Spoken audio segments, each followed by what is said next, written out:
the next major consideration for the type on your page should be how you're going to size your fonts.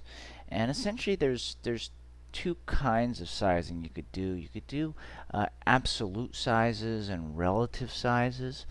Um, there's a lot of options, but there's just some bad ones, just very bad ones. For example, just millimeters, centimeters, inches, points, and pica. Just forget all that. These are, I mean, as far as I'm concerned, these aren't even really options for the web. You could read more on why that is on your own, but I wouldn't go with them at all. And the other one, the relative sizes, which are kind of the most favored currently, are EMs and percentages. In total, I would say that for the most reliable of all these options are pretty much only three of them. You go for pixels, EMs, or percentages. Now, of course, like all things web related, since there's a choice on whether you could go with a relative or an absolute size, there's debate around that, because in the past it's been that relative sizes are the way to go, because in that way everything is really, you're making the font sizes relative to each other. So when that the user, for example, when I often resize my fonts like this I'm using the keyboard shortcuts, but right here it's really the zoom function that you find on all browsers. Since I'm zooming in and out, everything will be kept relative to that. Some older browsers, depending on how you set the font sizing in your CSS, would do things a little inconsistent. Of course, particularly which browser? Internet Explorer, right? The most popular browser. So currently, and I still currently, people favor using relative font sizes, and actually EMs specifically. And I tend to go for that as well. It seems like using pixels is getting better, and it seems like most new modern browsers, even when you're resizing, will do a pretty good job with that. But just consider that. And usability best practices state that you need to let your user decide the size of your fonts. So when you enforce like this rigid, like 16 pixel font size, you're kind of like fighting the user on how they want to read it. And in the end, your design choices, with regards to the web, need to be flexible, because you got to put the user's needs before your own, because you can't really account for all the different situations there may be. I mean, they may be on a PDA, or like a phone, like a mobile phone, or an iPad that has a smaller screen, or a huge TV. So you need to be flexible with your design.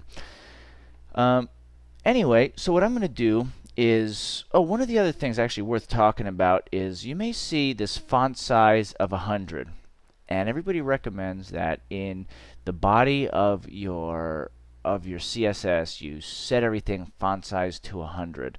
Now, basically what this does is it puts everybody's fonts to 100% of what is their browser default.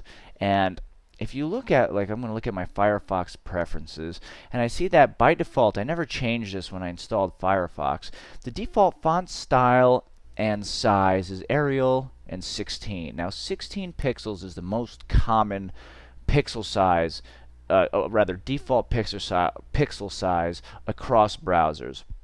And like 95% of the users out there are not changing this for themselves. So it's a good bet to bet on 16.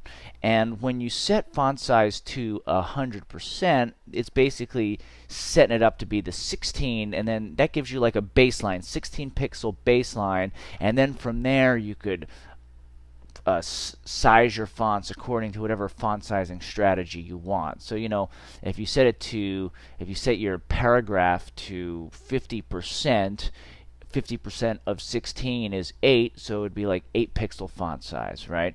And the reason, I mean, you think about it, go, well, instead of setting it to 100%, why don't you set it to 1 EM, right? Because 1 EM means one one of your standard size, but that there's actually a font rendering issue with IE7 where it won't resize the text right. So most decent CSS resets, including the Yahoo reset and Eric Meyer's reset, it does the 100%. It does it right, so you're going to have some good cross-browser compatibility.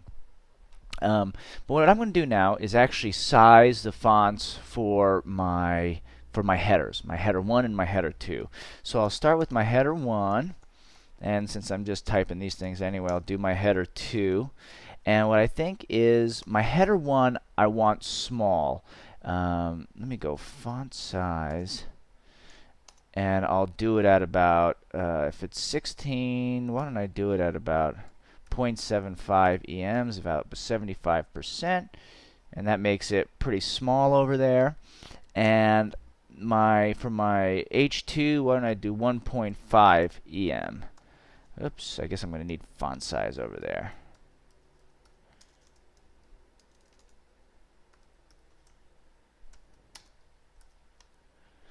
Pretty big. And now when I click here, maybe I'll change my actual it wouldn't be my paragraph, it'd be my dictionary list.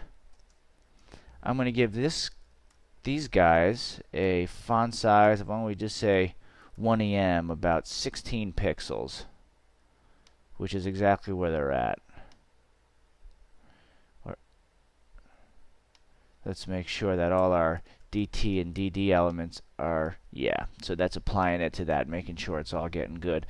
And so now I have the beginning. Actually, let me just, for here, maybe I'll make my H1 a bit smaller. Oops, that's too small. And, well, maybe what I could do is just make this, okay, that works for me. Now, so everything is relative to each other, right? So the header 2 is twice as big as my definition list, and the header 1 is about 75% of my dictionary list. And this way, there's a certain amount of relative consistency. And actually, let me just preview this in a different browser, give you an idea. Maybe we'll look at it through Chrome. And again, we've sized these things now according to themselves, so that when the user resizes things, they'll always be sort of how we're looking to have them be.